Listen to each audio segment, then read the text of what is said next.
Another step forward on the road to recovery for a 13-year-old boy shot in Brooklyn. Gamma Droyville went back to school today. CBS 2's Andrea Grimes was there. A big welcome back today to 13-year-old Gamma Droyville. The innocent 8th grader returned to school for the first time since getting shot in East Flatbush. I haven't been through a lot of pain, but I'm feeling okay.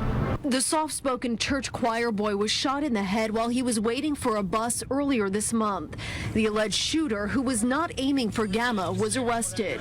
Gamma is described as a top-notch student at IS 285. He is a testament to inspiration and courage, and we're so glad to have him back on today.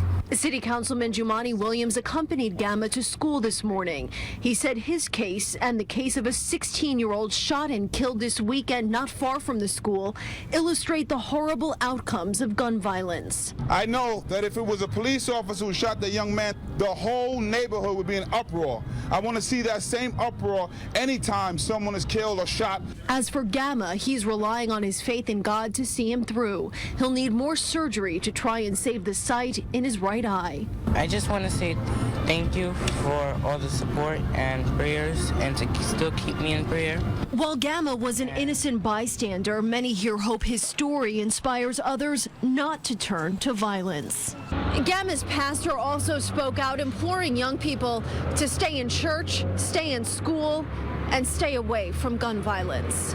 In Brooklyn, Andrea Grimes, CBS 2 News. Lawmakers also announced today that a fund to help pay for the boys' rehabilitation and education has been set up.